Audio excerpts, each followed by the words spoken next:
think we are up and running. Just triple check. We look good. All right. Hi, everybody, and welcome to another camera class. My name is Saxon, your host. Today is the third Thursday of the month, and so we will be running our advanced cameras. Let me stand up so I can talk a little bit more about it. So for everybody who's been coming to these classes the last few weeks, thanks again. As always, love having people here, love talking to people in store that watch these. But like really to break everything down, so let's start with our intro class. Intro, we talk about button layout. Where is everything located on the camera? Why does that sort of thing matter? Intermediate class, we talk more about things like f-stop, shutter speed, ISO, how things on the camera are affected when we get to manual control. We also talk about lenses and just kind of that's in basic class. I switch things around. But we really break down all the things that I think are necessary as far as photography is concerned. Now, in advanced class, we're really trying to break into something a little bit different. We want to talk more about things like photo taking, what goes into taking a good photo, photo editing, what goes into editing our photo after we take it, and then lastly, some other advanced, maybe more accessories that we can get into to give us more of a premium experience for either ourselves, our clients, customers, or just our social media or whatever we're working on in general. So without further ado, let's really start getting into how do we get our content creation off the ground and start to get more advanced. So let's start with tips for taking great photos. I think that for most people, you already have your system, but these are the most basic informational pieces that I could really remember and find based off of my schooling and education in photography. Now, I always like to tell people rules are always meant to be broken. So follow these rules, but learn when and how to break them. How do we deviate from what's traditionally done into something that's more unique for our purposes? For as long as you can think of, photography is all about how do we make the picture more interesting. Videography is in the same boat, but we have effects and different things we can do for that. When it comes to photography, 80% of the battle is what comes out of the camera. 20% is then after the fact. So how do we make things more interesting and intriguing? So first and foremost, let's fill the frame. This is a basic thing to do, but when it comes to photography, especially portraits or headshots, if we can learn to fill the frame, then what we're doing is we're cutting away negative and dead space. If we look at the photo on the left, we can see the molding and the shadows and everything else that's going on the wall behind the person. But on the image on the right, we've cut a lot of that stuff away. We're just focusing on the headshot of the person. It delivers more of a professional and clean look. If you've got resumes or headshots or passport photos or whatever it is you're trying to fulfill and do, the photo on the right is a much more professional and clean look.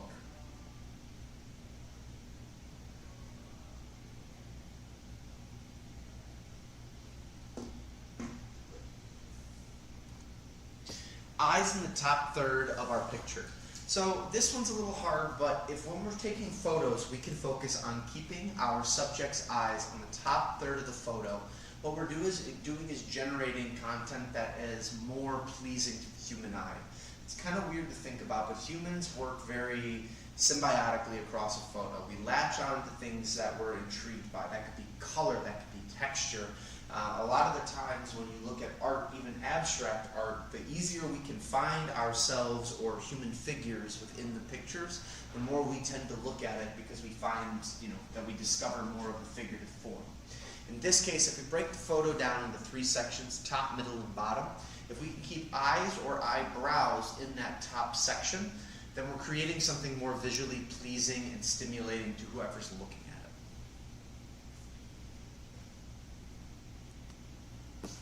And when all fails, focus in on the eyes. There's that goofy saying that the soul is the gateway to the eyes. Well, in that, what we're really looking at right now is the fact that not only is it the gateway to the eyes, but it's just very pleasing to look at. The eyes have a lot of color and texture and different things going on in them. Most cameras nowadays have very advanced eye tracking photos. or eye tracking technology. So because of that, it's really easy for us as a photographer to lock into our subject matter and focus in on the eyes. If you pay attention to this picture too, the eyes are in the top third of the picture as well too. So kind of feeding off the last point.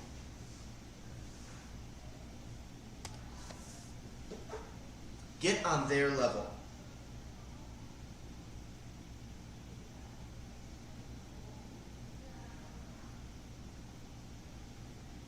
So when it comes to kids, think about it this way. Kids are tiny. Now, being that they're tiny, if we shoot down on them, we create what we call a hierarchy scale. A hierarchy scale in a lot of cases can be fine, but when it comes to children, a lot of the times these pictures look more general. They don't really have pizzazz to them, or they don't have, something special or exciting. Getting down and a little bit lower to somebody's height can allow for you to get something that's more on the playing field or the same kind of level as all the subject matter of what you're taking. So you can take a photo that goes from this, which would probably look like something that your mom took for your birthday when you were a kid, or maybe just something that you have with the cousins or family as you travel or whatnot.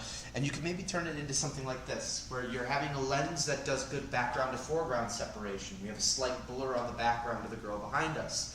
The cake is in focus but off to the side, and what most likely is the birthday boy or their kid is in full focus, smiling, looking like he's having a great time. This photo could be staged, absolutely, but it's those types of photos that bring you from a level of just, okay, I took a quick picture of the kids as they were goofing around at the table, to I squatted down a little bit and I took a good picture head on to get them at the proper angle. It's little things like that that, again, can elevate your photo.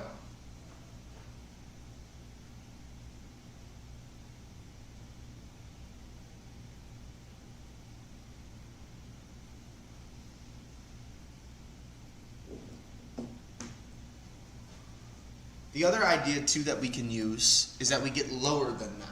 With kids, with people that are shorter, if we can give them a little bit more of a stage, it's just helpful to the photo to make it look better. Height is always a key factor within photography. Even when you think about how art is hung up at museums, art is usually hung up at eye level, or at least middle of a painting kind of lands in at about 54 to 60, about 54 inches, 60-ish inches off the ground. That's gallery height. When it comes to people in general, the smaller the person is in the photo, the more, not intimidating, but the more lackluster it can feel.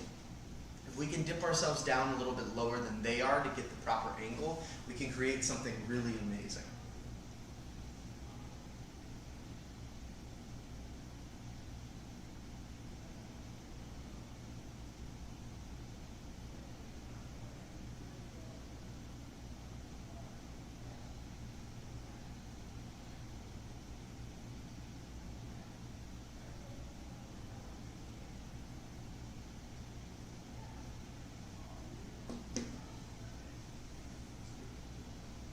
The rule of thirds. So this is something that you commonly hear in the photography world.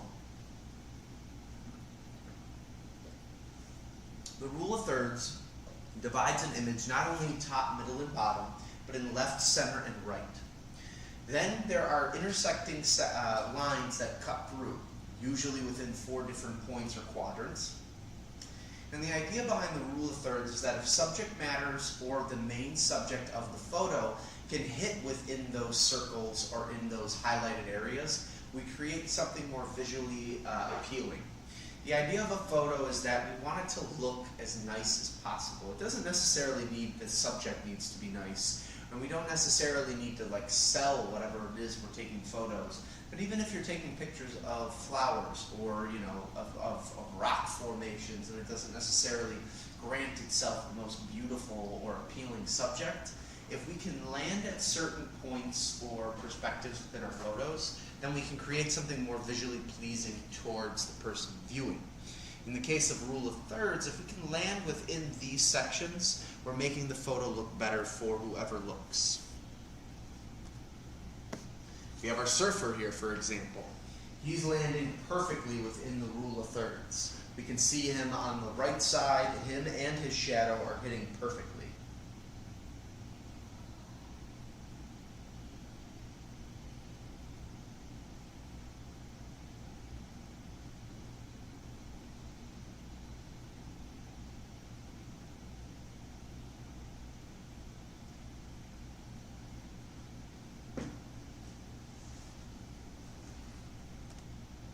Another beach photo, but on the left side. The girl, her shoulder, her ankle, they're hitting perfectly on the left side.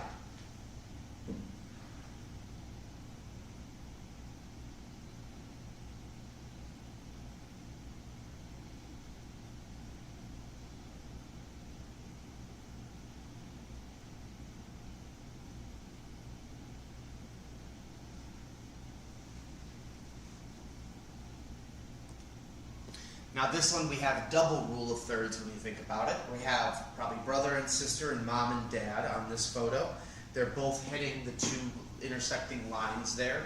And overall we're kind of creating symmetry. Now the one thing I would complain on this one is that I think mom and dad should move over slightly to the right.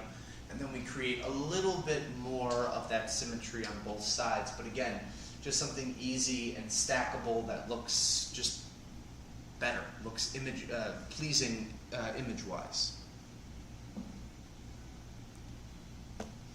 And then I use Jim from The Office to kind of key in on that reference a little bit more. The Office did this strategically. This breaks rule number one of filling the frame. However, if we look on the right side, we can see two things. One, Jim's eyebrows are on the top third of the image. And then two, he is almost perfectly hitting that line on the side there for the rule of thirds. And what we're doing in this scene is by not cropping in and filling the frame is that we get an idea of where the whole image is at. We can see that they're in the office, we can see it's the conference room, we get an idea of place and location.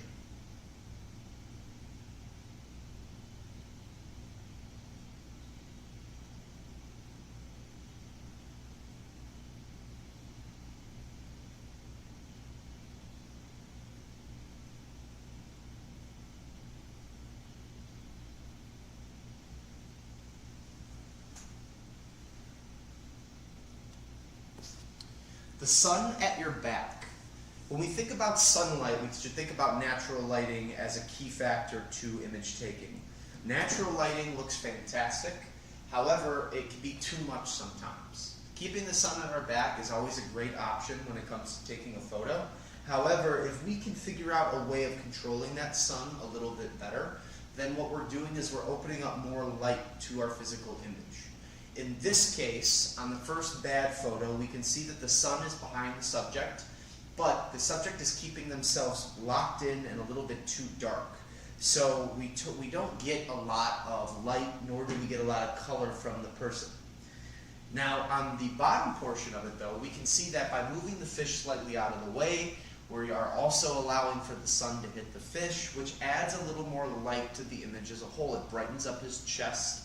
His hat is now cocked back slightly a little more, which allows more light to hit his face. And we just overall have a brighter image because we not only keep the sun on our back, but we're allowing it to creep over the shoulder slightly.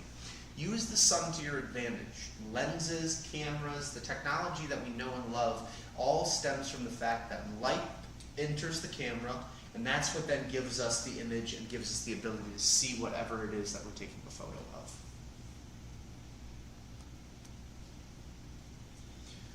JPEG or RAW.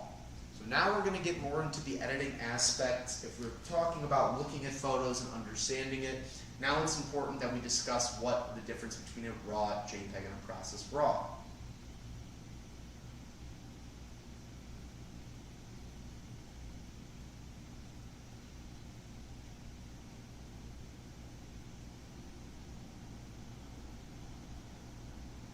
When we look at the raw photo on the left side, we can see that it looks kind of grainy, slightly not there, just overall not the best type of photo.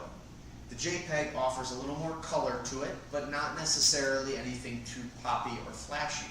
But when we take that raw file, which looks like it's a little bit more sepia tone or washed out, and we actually go through the editing steps to process it, we can make the photo look a lot nicer and more colorful and, let's say, perkier than necessarily our JPEG image.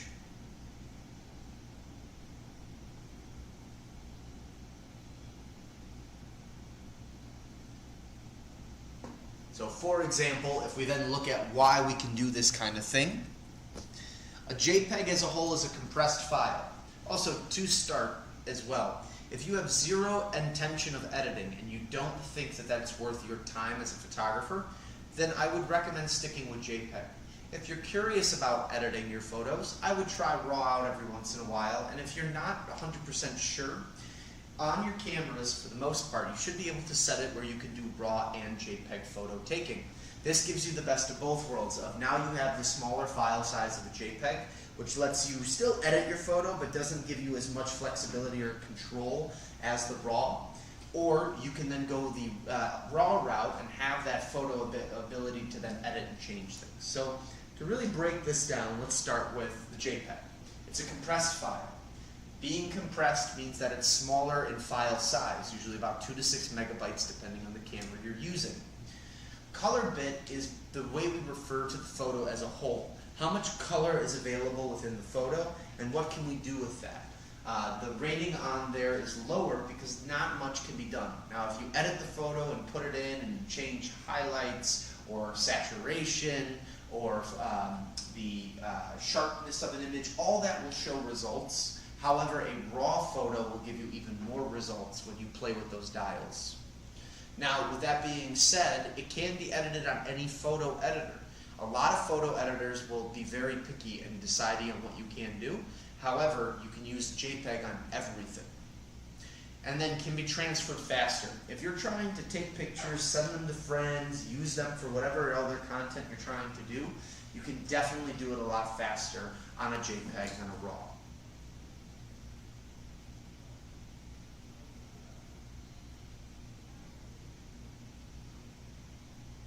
Now when it comes to a RAW, it's an uncompressed file, meaning that it's a larger file size. Now I put 12 to 16 megabytes, but I personally use the Sony 7R Mark V for my personal shooting when I'm doing events and paid work. With that camera, each of my photos are anywhere between about 30 to 50 megabytes an image. When you add that up and you look at everything, it really doesn't go a long way as far as how many images I can get on my SD card. But with that being said, it has a much higher color bit, 12 to 16 bits, which means that when you take your dials and your editor tools that you have on Photoshop or any of the other ones that can handle and process a RAW, you're able to really play with what's available to the photo. And that really does go a long way as far as making your photo pop and making it extremely, let's say, more professional than what came out of the camera. Not to say that what came out of the camera isn't good, but 80 or 20% of what the final photo is going to be is edits, if that's the route you're going. And then can be edited as RAW on some editing softwares, but most likely will need to be converted into another file. When it comes to RAW photos, they are fantastic, they're great. However, by using a RAW file, you have to be aware that not everything can process and handle that size of a file. Things like Photoshop, things like InDesign and Lightroom, the Adobe programs can handle RAW. But things like your simple Windows or your Mac editor that comes with the computer standard won't give you that ability. And so you have to just be prepared for that.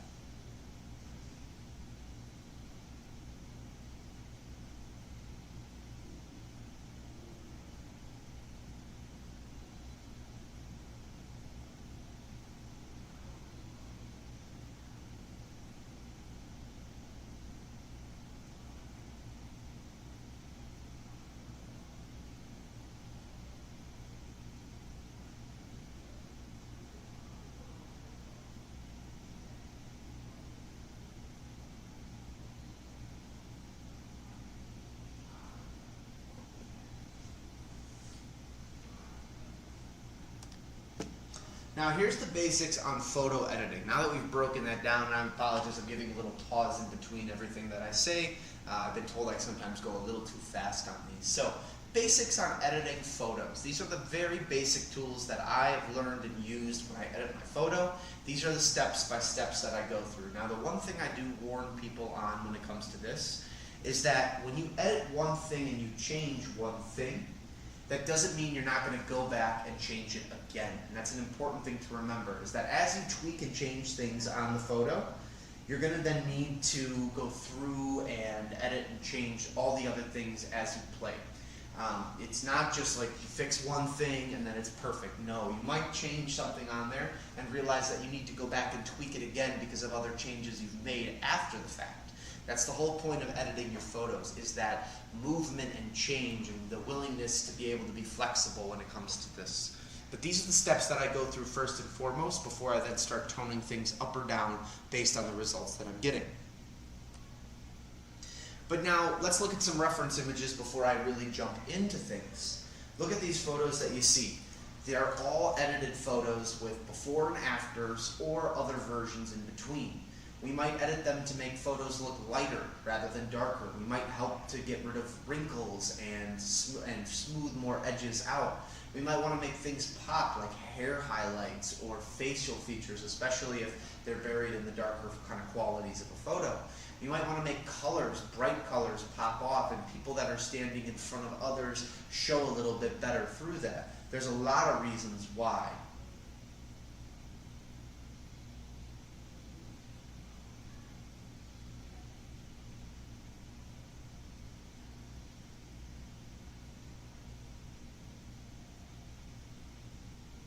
So with that being said, what's the first few steps that we're taking when it comes to editing a photo?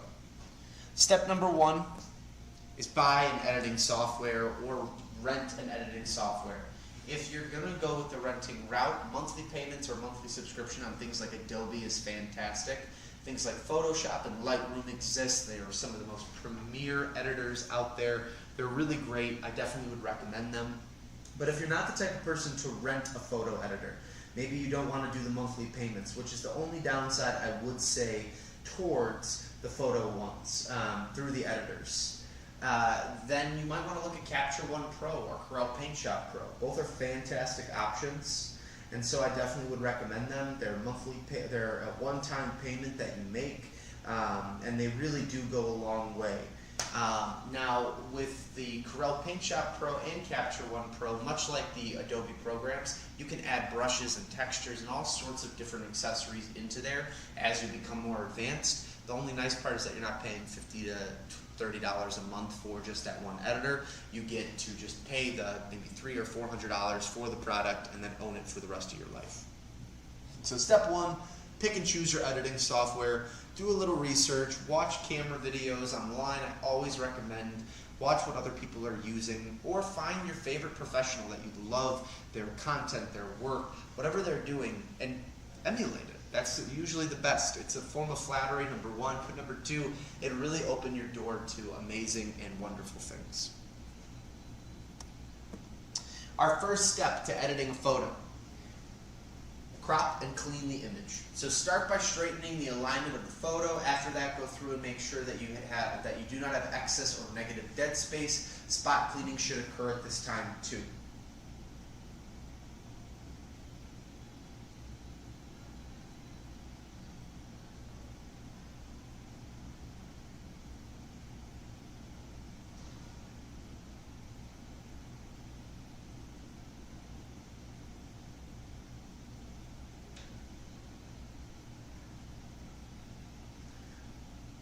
From there, what I recommend is always start by going through and cleaning the image up. Crop out the stuff that you don't need, just like we talked about in the beginning. Get rid of that excess negative and dead space.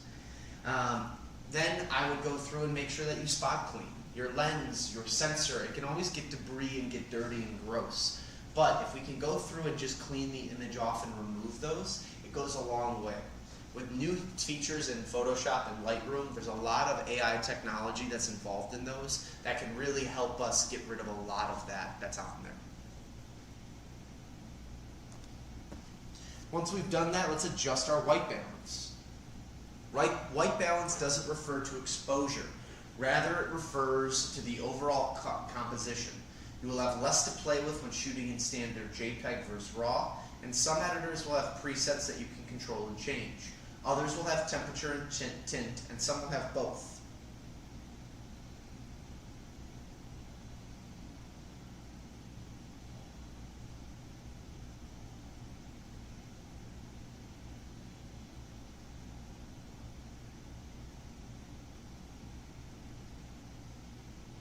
It's important to keep in mind with white balance. Why do we change those types of things? It's because that we want to make sure that we're playing with the color of white. White is going to be present in nearly every photo that you take. but white can be affected by lights. That's why when you look at light bulbs, there's so many different variations. All light bulbs do basically the same thing. They add light to whatever it is, right? They add some form of white. Well, some can be more fluorescent. Some can have more of a higher Kelvin rating on there that make them more orange. It's important to keep that in mind, that when you're looking at, a daytime picture versus a sunset photo, the sky, the things around the sky, the trees, everything can change as light hits or shines differently.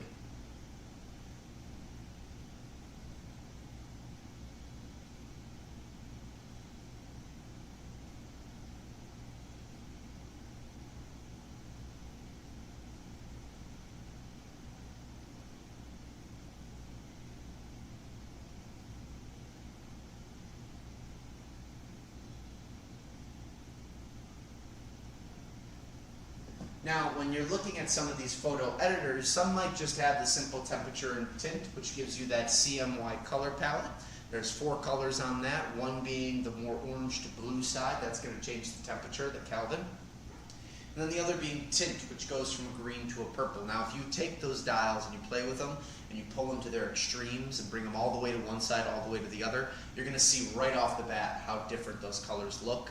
So that's a great way to kind of understand what exactly it's doing, but tweak them a slight little bit and change them from one direction to the other, and you can really make things pop off to understand exactly, okay, these are the small changes or advantages that's doing. The other thing too is that if it has presets, those are great for you to just get into without necessarily needing to know everything or play with those temperature and tints. If they have things like tungsten, fluorescent, or a flash, cloudy, shade, daylight, those are great ways of being like, okay, I'm changing my photo's color or white balance, but I'm not necessarily being so fixated on the small dial itself. Both are great, both are learning processes, and I definitely would recommend this be the second step of just making sure that the color white is correct for the image that you have. And the other thing too to say before I read anything off this is that when I say correct, that can mean a whole lot of other things. It doesn't necessarily mean that it has to be color correct because of, you took this picture outside and it was shady, so you got to make sure it's a shady image. But this helps accentuate and highlight exactly what you got. 80% of the photo you took is 80% of the fact of your camera. It's what your settings were. It's how you focused in. That other 20% comes from the fact that we get to play with this stuff and change.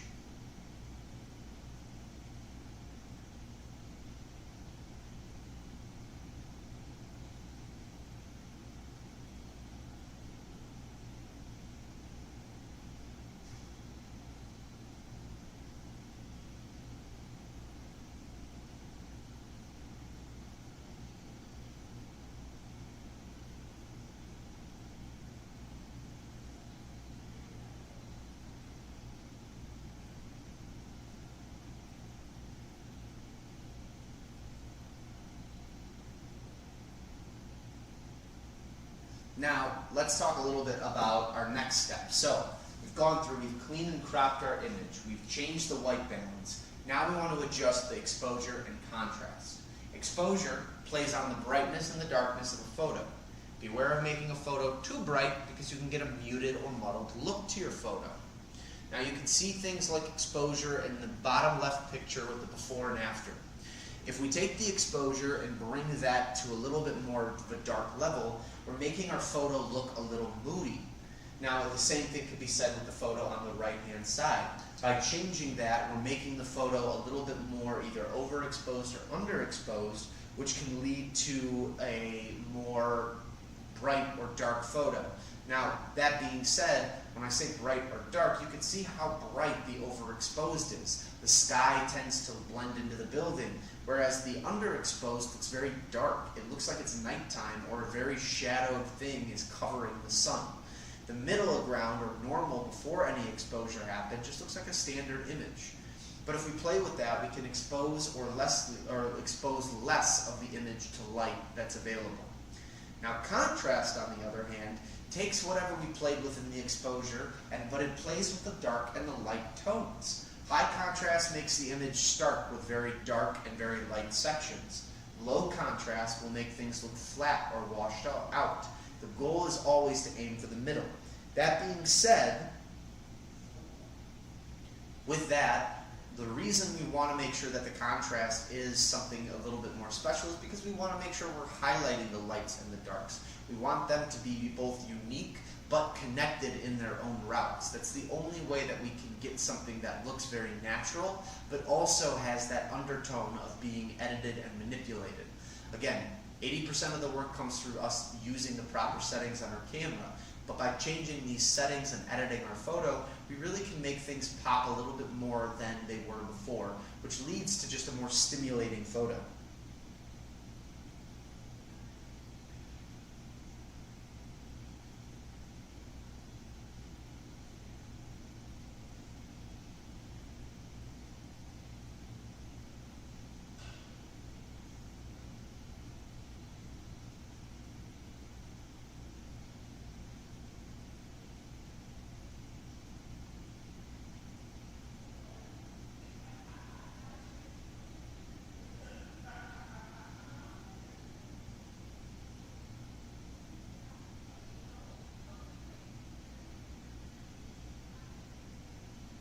Again, the idea behind anything that we're doing with our editing is that we're changing things and manipulating them to make it as best as we can.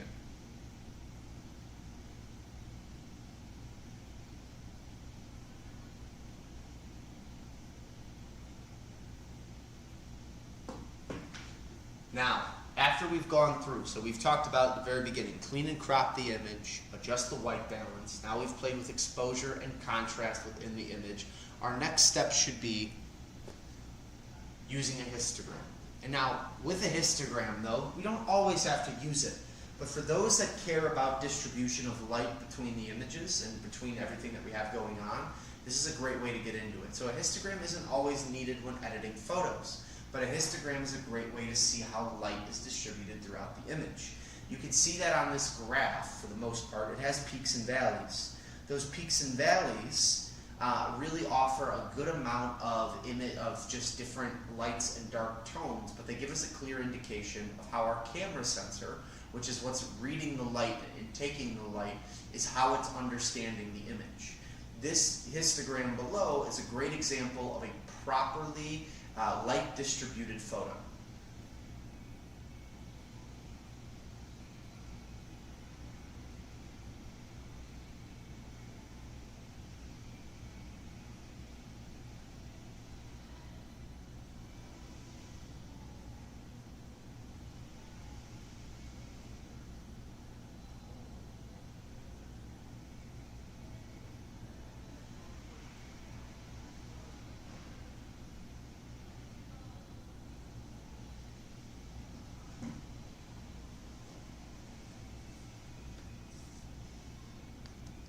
Now, here's some examples of that histogram and how it can be manipulated and changed.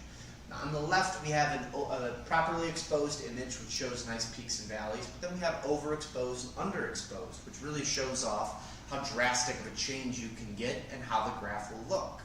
Overexposed, things are washed out, and so the white part of the graph is the highest one. And in the underexposed, it's very dark in a lot of different areas that then give the image more of a gloomy look.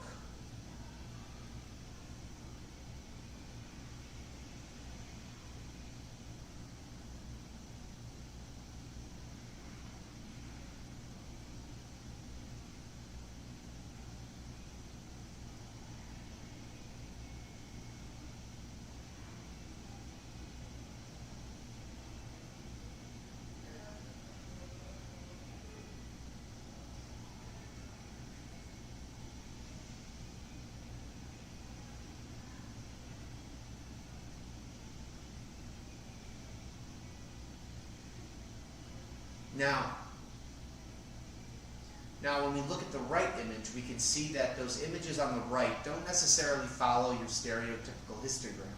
And this is why using a histogram is only as important as you want it to be. However, though, we can see how nice those images on the right side look. However, they look very fun and exciting while also offering very untraditional histogram. If we look at the top left one of that right side image, we can see that the histogram is mainly in the middle, not a lot of light and dark tones. On the left, or on the right of that though, it's very dark on one side and not very middle or light. Same thing with the bottom image, and the very vice versa on the right side. Sorry, I got a little tongue-tied there. On the right side, we can see it's almost completely in the white area. However, we can see that it's a picture of the center of a dandelion and has a really stimulating look to it that's just very fun. That's the whole point of photography, is that there's no one right answer to it. However, we can use these tools to our advantage, maybe to even help us edit our photos and play with how we're over or underexposing what we have.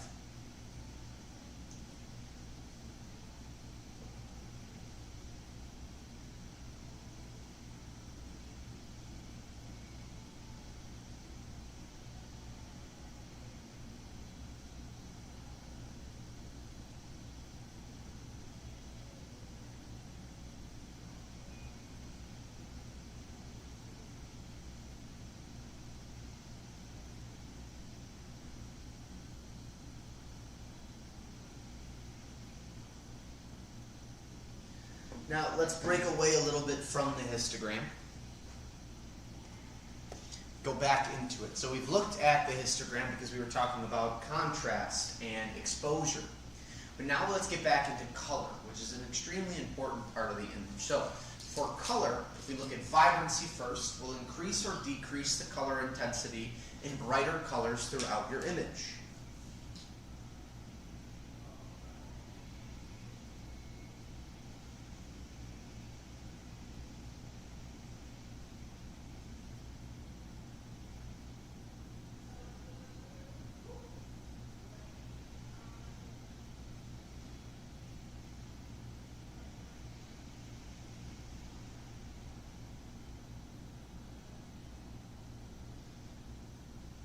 Now, with that being said, if we look at the right image, we can really see vibrancy as a whole. As a standard original photo, things are extremely colorful. You have the grass behind the dog, you have the leaves behind the dog, the tongue, even where the fur starts to turn more yellow or gray, those colors pop out a little bit more and we get that brownish color effect that's on the dog, and it looks great. But then when we go from there, we can see how much brighter it gets when we turn the vibrancy up even higher. Now it's very colorful. The tongue almost looks like bubble gum. The yellow behind on the grass on the right side is much more brighter, and things just overall feel like, I don't know, Willy Wonka, if you will. They just have a little bit more playful energy to them. If we look at the minus vibrancy above that, we can see how dark and dull things look. It almost looks as if it's black and white with a splash of color everywhere else. That's an important thing to keep in mind, that those very bright color intensity areas will change based on how we move or lower this. Now, when we look at saturation, that's a different story. That will increase or decrease color throughout the whole image evenly.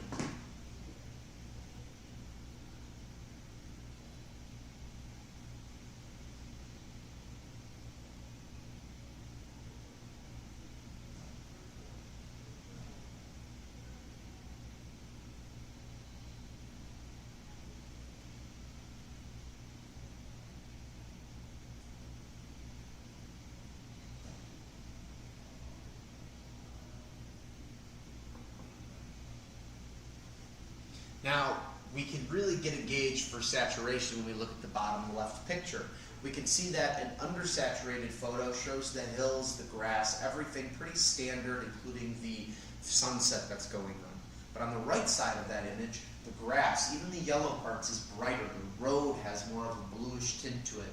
And the sky is beautiful with a rainbow effect of colors. You can basically see the entire rainbow just in that top portion. So that type of thing is present when we play with saturation. Rather than just taking the vibrancy and the brightest colors and intensifying them or de-intensifying them, with vibrancy, with saturation I should say, we're playing with the entire image as a whole.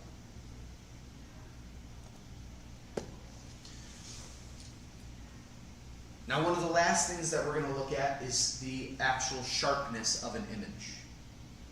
Now, sharpness as a whole, it's one of the last things you do after you edit the other parts of your image. Sharpness will bring out definition and depth and field within your images. Too much, though, will create a halo effect around the physical image.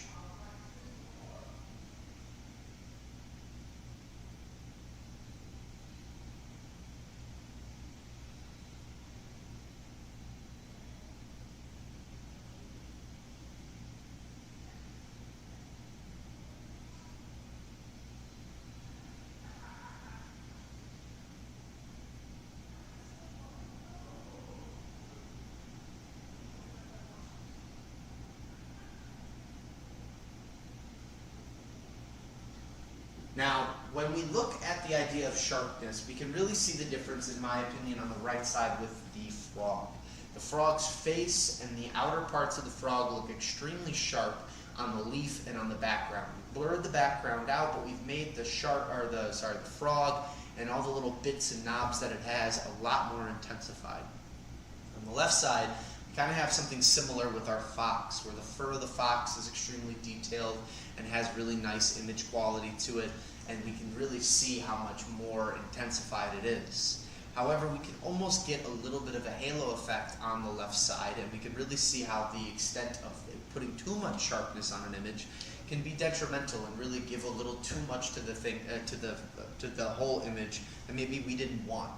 So sharpness is the last thing that I do, and I use it as kind of a solidifying or ending tool. I don't want to do too much of it, but I don't want to do too little of it, because it really does help the image pop and just shows off the best qualities of that image a little bit better than before. The other part I noticed with it on the frog is the nose. If you look very closely, you can see the detail on the frog's nose, which pops out a lot more than it did on the left side. Same thing with the eyeball, too.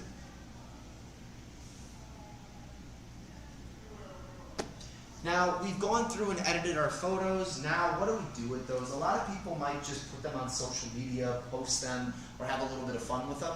However, though, we should be proud of the images that we're taking and editing and all the time that we're putting into it. With that being said, rather than just leaving them as is, what I would probably recommend doing is printing them or going into the next step. If you're using a crop sensor camera, an ASPC camera, then I would probably recommend you stay at the size of 4x6, 5x7, 6x8, 8x8, 5x10, 8x10, or 10x12. Those are great sizes to stick with because they're not necessarily getting too big where you might lose some of the image quality or blur or pixelate the image, but you'll still get a really nice image.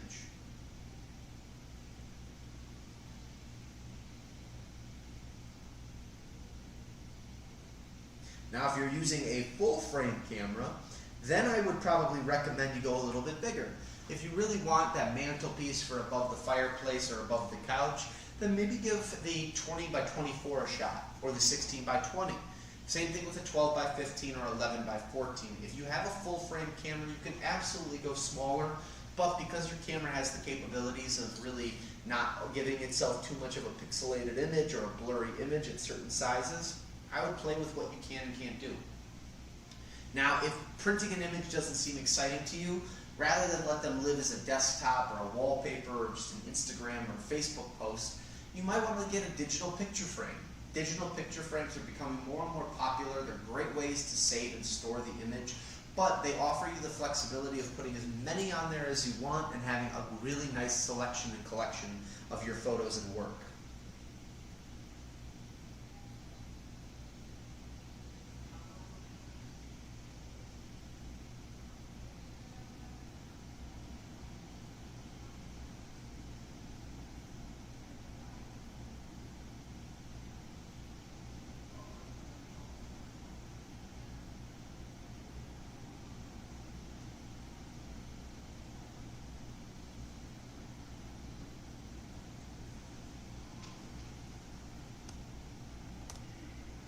Now, videography is the next part of this whole thing. So we've talked about how we can take pictures, some tips and tricks. We've talked about editing those photos. I mentioned briefly about some frames and some other digital options that we can go that don't involve just you keeping things on your computer. But what about filming? More and more popular things to do for social media and for businesses is to take video. Now, when we're taking video, there's three main steps we should be focusing on. Pre-production, the initial steps of beginning to make your project. Production, the main phase of capturing clips or films to use. And post-production, putting it all together to make your final piece. These are the three main subjects of which you're going to be filming and doing things. These are the steps and things you need to have in mind when you're going about your filming process. With that being said, the next thing you should concern yourself with is video resolution, the ratio, and the frames per second. Now what does all that mean? If you've been buying a TV recently, you'll hear the term standard definition, HD, 4K, 8K. What does all that mean? Why does it matter for you?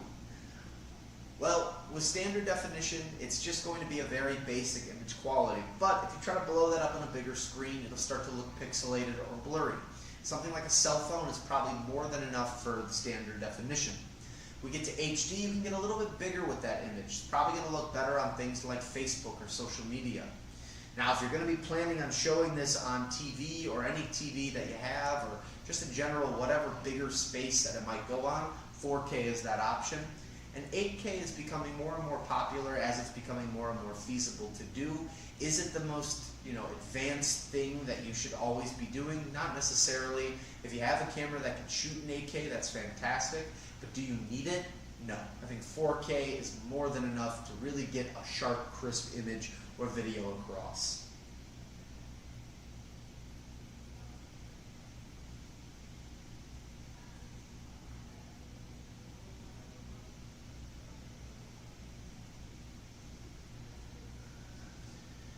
Now, next thing up is ratios. When we think about ratios, we think about the size of the sensor. So the sensor is highlighted in red, and that is a 4:3 ratio, meaning 4 on the bottoms and 3 on the sides. That is going to be the size of the standard rectangle, or the ratio of what we're looking at.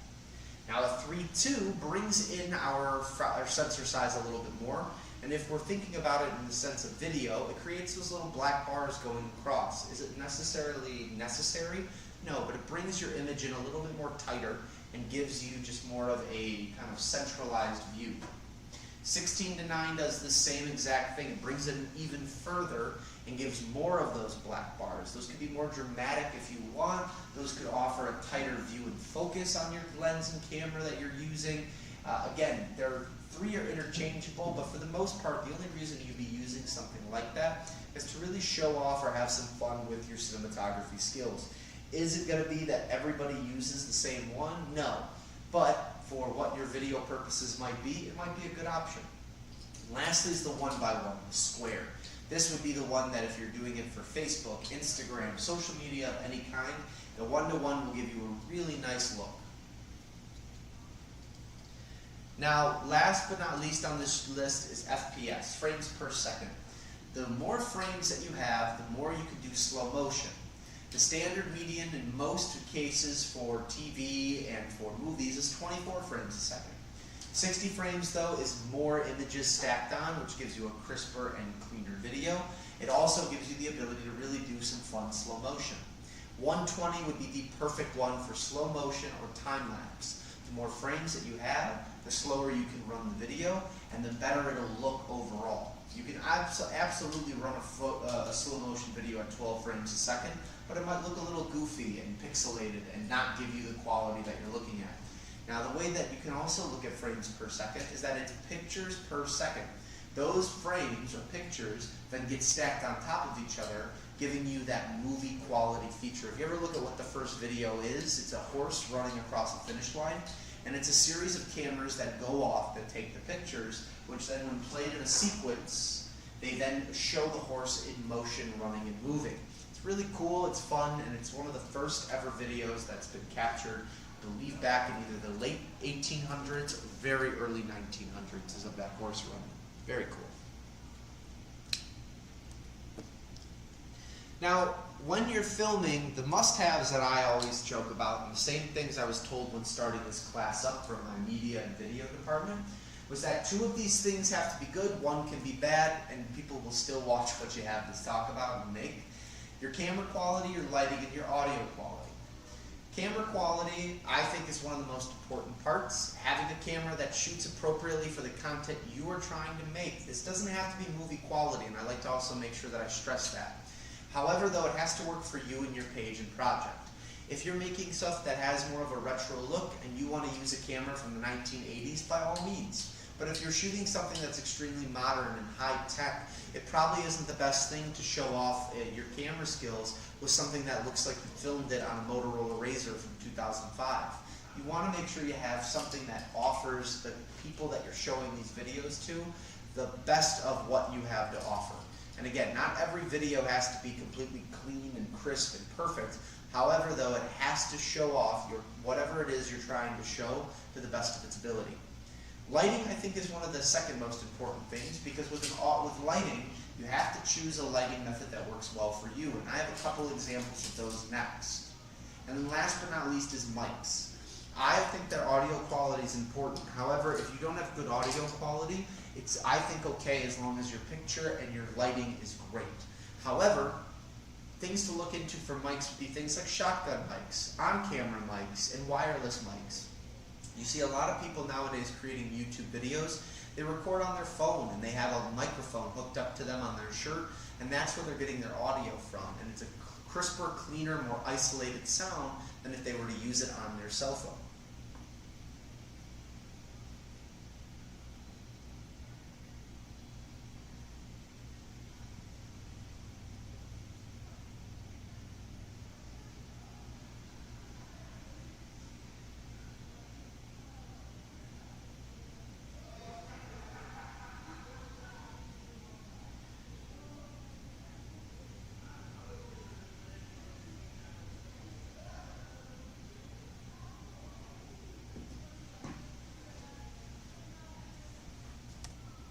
An example of lighting, we talk about natural lighting in the very beginning and how having the sun on your back is great. However, if you can't do that and you're in a studio where lighting is maybe more selective, looking at something like the three-point lighting method is really great.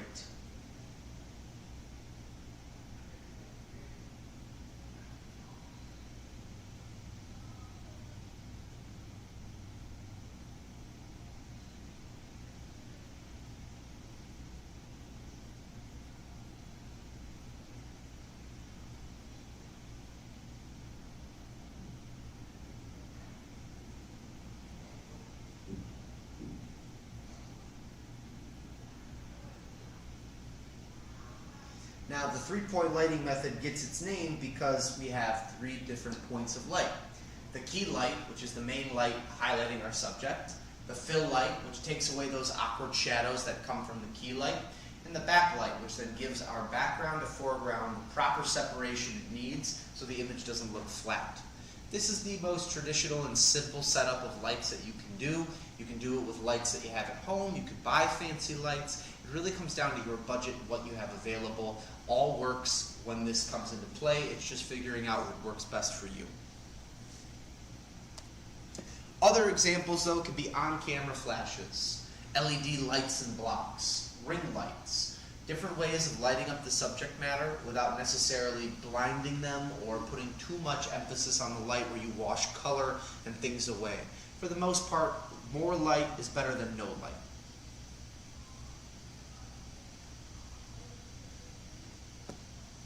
Microphones. There's a lot of different mics out there that we can look into. However, if you need examples of microphones, in-camera mics. Those are going to be the most standard, simple ones. I highly would recommend advancing past that. It's very similar to if you are if you're into TVs. When you buy a TV, you're going to get a TV that has not really great interior speakers, and they recommend getting a sound system or a sound bar, something to amplify that. On-camera mics are great, wireless mics, boom mics, and a lavalier mic. Boom mics are a little advanced past the first person or single person shooting, so you might only use a boom mic if you have a team.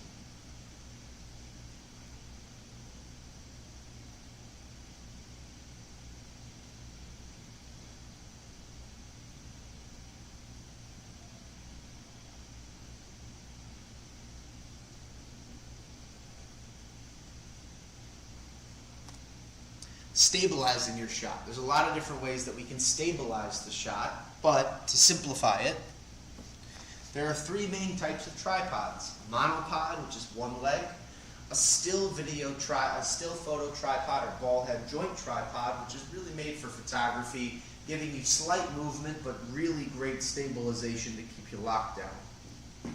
And then video tripods. They have wheels on there. They typically have a pan tilt and rotational method to it so they can kind of look around for you. They're great ways to get into video while also offering stabilization but giving you those fluid video motions.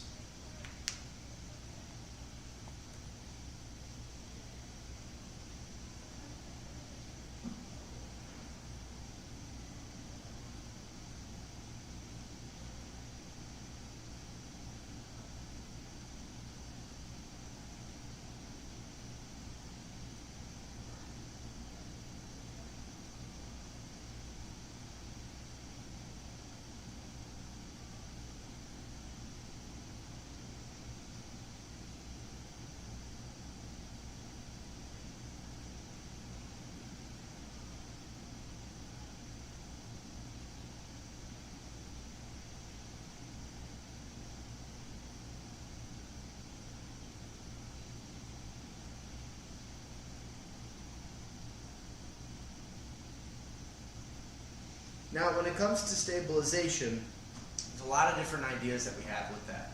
Now, the other one can be gimbals. Gimbals are great for running and gunning if you're filming, walking at the same time, and things like a tripod or a video tripod don't necessarily work for you.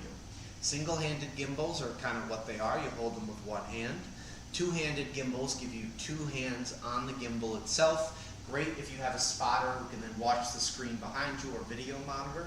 And then lastly, a body gimbal or stabilizer vest.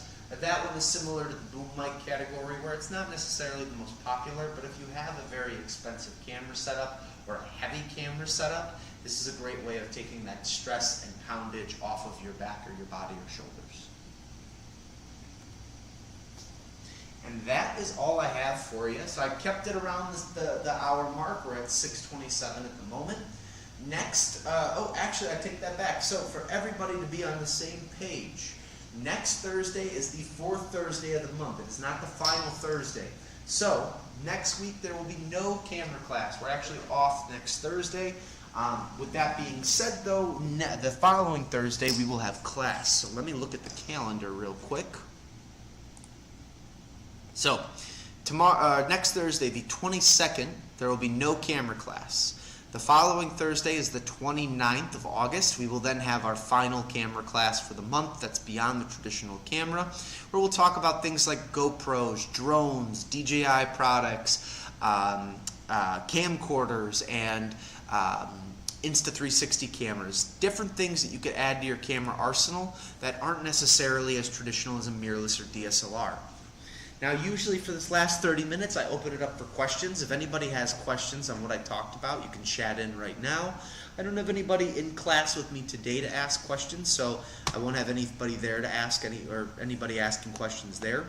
But feel free, I'll stay for a few extra minutes. If nobody has any questions, I'll take off.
All right. Well, I waited a few extra minutes. Nobody seems to have any questions on this one. For the most part, most of the classes are pretty self-explanatory. I try to keep it as basic or as simple as possible. I do tell people all the time, we offer this service to really just help people kind of get off the ground with their photography. Is it the most advanced or necessarily the most out there type of class? Not really. However, though, it's a nice introduction into different products or worlds that, as maybe a first-time user or someone who's interested in getting into photography but doesn't know where to start, can really kind of jump off and start. So I definitely recommend, if you haven't watched the other videos, go back and watch the catalog. I just looked and we've had 94 classes that I've taught and over all these last years. I think it's been almost 3 years now I've been teaching this camera class. So always have more than happy to help. My email and my phone number are down below. By all means, reach out, message or email me. If not, give me a call, leave me a message, whatever's easiest for you. If you already bought a camera and you'd like help using it, I'm always available to help too. Pop into one of these classes or just come into the store and myself or any of my other experts in the camera department can assist you with that. So thanks as always, everybody. Enjoy the rest of your week. Remember, next week we have no class. The following week, August 29th, we have our Beyond the Traditional camera class, because that's the last Thursday of the month. Everybody have a great night, and as always, keep shooting.